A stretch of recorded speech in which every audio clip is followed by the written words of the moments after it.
Hello everyone, आज की इस वीडियो में हम देखने वाले हैं कि अपने कोड को गिटहब पर पुश कैसे करना है। ठीक है, जितने भी आपके कमांड हैं वो सारी कमांड हम आज की इस वीडियो में कवर करने वाले हैं ताकि बार बार कहीं पर जाकर हमें सर्च ना करना पड़े। तो चलिए तो वीडियो को शुरू करते हैं।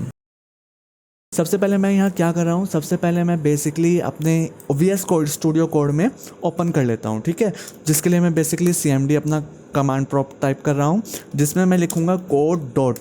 ठीक है, कोड डॉट लिखने से क्या होता है, आपका जो करंट फोल्डर होता है वो आपका डायरेक्ट ओपन हो जाता है VS कोड में। ठीक, तो मैं बेसिकली क्या करने वाला हूँ, npm init लिखता हूँ, init -y लिख देता हूँ, जिससे एक पैकेज जो जेसन की फ़ाइल जो है वो मेरी बेसिकली आ जाएगी मेरे फोल्डर में। इसी तरह से मैंने कुछ फाइल्स और फोल्डर जो हैं वो बना लिए हैं। अब हमें क्या करना है, अपने इस कोड को गिटहब पर पुश करना है। जब भी आप कोई रिएक्ट ऐप बना रहे हैं या नोड पे वर्क कर रहे हैं, एक्सप्रेस पे वर्क कर रहे हैं, तो उसमें आपका नोड मॉड्यूल नाम से फोल्डर रहता है, ये बहुत सारा डाटा रहता है। तो बेसिकली हम गिटहब पर इसको पुश नहीं करते। तो हम क्या करेंगे, इसके लिए हम एक फ़ाइल बनाएंगे, टच डॉट गिट इग्नोर करके हम फाइल बना लेंगे। हम एंटर करते हैं, हमारे पास एक इस तरह की रेड कलर में फाइल आ गई। मैंने मटेरियल आइकन डाउनलोड किया हुआ है, हो सकता है आपके पास आइकन ये वाले ना आ रहे हों, लेकिन नाम ये आना चाहिए। ठीक है, इस फाइल में उन फोल्डर्स या फाइल्स को लिखा जाता है जिनको हम अपने गिटहब पर पुश नहीं करना चाहते।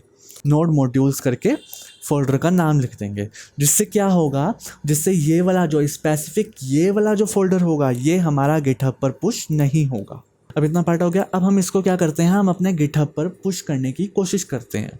सबसे पहले हम क्या लिखते हैं, गिट स्टेटस लिख के देखते हैं। ठीक है, तो कुछ इस तरह का एरर आपको देखने को मिलेगा। ये क्या कह रहा है कि ये जो फोल्डर आपने बनाया है इसको आपने अब तक गिट इनिशियलाइज नहीं किया। तो हम इसके लिए क्या करेंगे, गिट इन इट कर देंगे। गिट इन इट लिखेंगे तो आपका क्या होगा, ये जो आपने जो फोल्डर बनाया था जिसके आपने अंदर ये फाइलें बनाई है, ये आपका जो पूरा फोल्डर है ये एक गिट रिपोजिटरी बन गया है। ठीक है, अब अगर आप गिट स्टेटस लिखते हैं तो आपके पास इस तरह का रेड कलर में आपके पास फाइलें और फोल्डर आ जाएंगे। ये क्या कह रहा है कि आपने इसको गिट इनिशियलाइज कर लिया, गिट रिपोजिटरी बना लिया है, लेकिन गिट स्टेटस की वजह से हमें क्या पता चल रहा है कि हमने अपने गिट फोल्डर में इनको ऐड नहीं किया। Git add dot, dot basically क्या होता है, डॉट का मतलब है कि जितने भी फाइल्स और फोल्डर हैं आपके, ये जो दिखा रहा है, इन सबको आप ऐड कर लो गिटहब में पुश करने के लिए। ठीक है, अगर हम यहाँ पर गिट ऐड डॉट ना लिखें, यहाँ पे हम बेसिकली किसी स्पेसिफिक फाइल को भी ऐड करना चाहें, app.js, इस तरह से भी हम लिख सकते हैं कि हम बेसिकली app.js को ही पुश करना चाहते हैं। इसलिए हमने गिट ऐड डॉट किया और गिट इग्नोर में हमने नोड मॉड्यूल्स को ऐड कर दिया, जिसकी वजह से यहाँ पे नोड मॉड्यूल्स का नाम नहीं आ रहा है। ठीक है, क्योंकि उसे गिट इग्नोर कर रहा है अपनी रिपोजिटरी में ऐड करने के लिए। ठीक है, तो हम करेंगे एंटर। अब हम लिखेंगे गिट कमिट -m। ठीक है, गिट कमिट -m। अब कमिट किस लिए होता है, बेसिकली चेंजेस को याद रखने के लिए हम उसको कमिट करते हैं, कमिट -m और इन्वर्टेड कोमा। और अब इस इन्वर्टेड कोमा के अंदर हम अपने चेंजेस का एक नाम दे देंगे, जैसे कि हमने फर्स्ट चेंजेस करके हमने नाम दे दिया, फर्स्ट चेंजेस करके हमने नाम दे दिया और एंटर कर दिया। ठीक है, तो आपके पास आ रहा है ये एरर। ठीक है, यहाँ पे मेरे पास ये एरर आ रहा है कि इसने ऑटोमेटिकली इसको सेट कर लिया है, लेकिन हो सकता है आपके पास गिट यूज़र नेम और आपका ईमेल जो है वो सेट करने को दे। तो आपने क्या करना है, इतना पार्ट लिख के इन्वर्टेड कोमा के अंदर आपने अपना नाम लिख देना है, अपना एंटर कर देना है, और फिर git config --global user dot email लिख कर आपने अपना ईमेल टाइप कर देना है। ठीक है, अपना ईमेल टाइप कर देना है, जिससे आपका क्या होगा, यूज़र नेम और ईमेल जो है वो ग्लोबली गिट में सेट हो जाएंगे। उसके बाद आपने कमिट वाला जो पार्ट है, ये वाला जो पार्ट है, ये आप दोबारा करेंगे। ठीक है, अब हमने कमिट तो कर दिया, गिटहब पर जाएंगे अब हम। ये प्लस का आइकन है, प्लस पे आइकन पर क्लिक करके आपने न्यू रिपोजिटरी पर क्लिक कर देना है। उसके बाद यहाँ पे हम लिखने वाले हैं क्या, अपनी रिपोजिटरी का नाम, जैसे कि मैं लिख देता हूँ हाउ टू गिट हब। ठीक है। हाउ टू गिटहब मैंने लिख दिया यहाँ पे, ठीक है। आपने इसको पब्लिक रखना है, प्राइवेट रखना है, उसके बाद आपने बेसिकली बाकी कुछ नहीं करना। और अब मैं क्रिएट रिपोजिटरी पर क्लिक कर देता हूँ।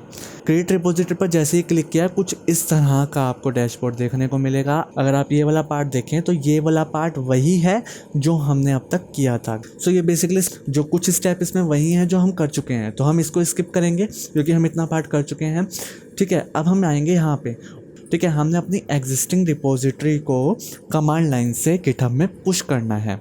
सो उसके लिए हम क्या करेंगे, गिट रिमोट ऐड ओरिजिन, ये इस फर्स्ट लाइन ऑफ कोड से हम क्या कर रहे हैं, इस रिपोजिटरी को अपनी लोकल रिपोजिटरी से क्या कर रहे हैं, अटैच कर रहे हैं, ठीक है। और इसमें क्या कर रहे हैं, गिट ब्रांच -m में की ब्रांच जो होती है वो बेसिकली क्या होती है, मास्टर होती है। इस कमांड की मदद से हम क्या कर रहे हैं, अपनी ब्रांच का नाम चेंज कर रहे हैं, ठीक है। और गिट पुश -u ओरिजिन में हम इस ब्रांच में अपने कोड को पुश कर रहे हैं इस कमांड की मदद से। तो हम बेसिकली क्या करेंगे, हमने ये तीनों चीज़ें कॉपी कर ली। कमांड लाइन में पेस्ट करने के लिए हम क्या करते हैं, राइट माउस का जो राइट वाला क्लिक है वो जैसे ही आप दबाएंगे आपकी चीज़ें जो हैं वो पेस्ट हो जाएंगी। आपने प्रेस करना है सिंपली।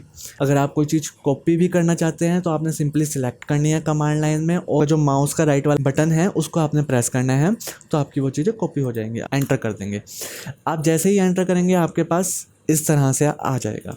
आपने यहाँ पे क्या करना है, आपने अपने गिटहब का यूज़र नेम डालना है, ठीक है, जो कि ये वाला पार्ट है। आपने एंटर किया। अब मांग रहा है पासवर्ड।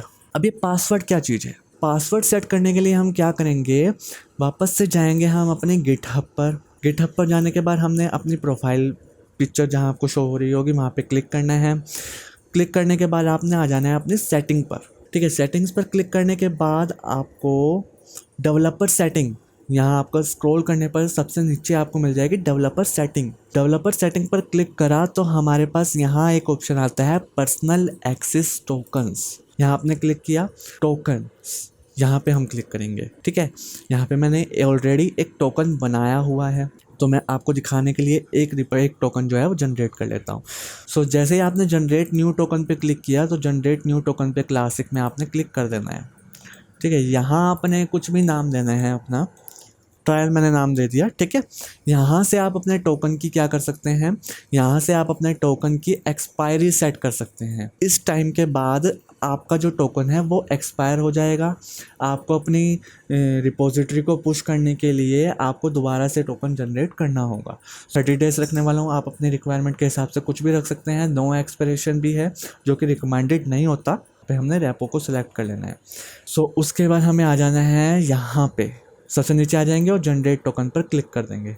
सो आपके पास इस तरह से एक टोकन आ जाएगा। ये टोकन जो है आपको वन टाइम ही शो होने वाला है, तो आपने इसे बेसिकली क्या करना है, कॉपी कर लेना है। कहीं पर आपके जो नोट हों, जहाँ आपने नोट बना रखे हों, या फिर आपको एक TXT फाइल में इसे सेव कर देना है, ताकि आप कभी दोबारा अगर पुश करने लगें तो आपको दोबारा टोकन जनरेट ना करना पड़े। आप इसी टोकन की मदद से कर सकते हैं। तो हमने ये टोकन कॉपी कर लिया। आपको दिखाता हूँ, अगर मैं विंडो को रिफ़्रेश कर देता हूँ तो ये टोकन मुझे दोबारा दिखने वाला नहीं है। ये देखिए, टोकन मुझे दोबारा नहीं दिख रहा है, ठीक है ना। तो इसलिए हमने इसे कॉपी कर लेना है और अपने टोकन को सेव कर लेना है। VS कोड में आ गए। VS कोड में आने के बाद आपने सिंपली यहाँ कमांड लाइन में जहाँ ये पासवर्ड मांग रहा है, आपने क्या करना है, पेस्ट कर देना है। और पेस्ट करने के लिए मैंने क्या बताया है, आपको अपने माउस का राइट क्लिक प्रेस कर देंगे, ठीक है। आपका टोकन जो है वो पेस्ट हो चुका है, आपको नहीं शो हो रहा, आपने सिंपली एंटर कर देना है। सारा का सारा कोड जो है ये आपका गिटहब में पुश हो जाएगा, ठीक। तो देखिए हमारे पास कोड आ चुका है, ठीक है। ये और जो हमने चेंजेस किए थे वो यहाँ पे शो कर रहे हैं, ठीक है। और जो ब्रांच की बात हुई थी जिसे हमने मास्टर से मेन किया था वो ये रही। ये हैं ब्रांचेस आपकी। आप अलग अलग ब्रांचेस बनाकर अलग अलग ब्रांचेस में अलग अलग कोड रख सकते हैं। आगे आने वाली वीडियो में हम मंड प्रोजेक्ट बनाने वाले हैं, तो चैनल को सब्सक्राइब करना बिल्कुल ना भूलें, जिसमें हम MongoDB, एक्सप्रेस, नोड, रिएक्ट चारों का यूज़ करके एक सुपर पावरफुल प्रोजेक्ट बनाने वाले हैं। मिलते हैं अगली वीडियो में।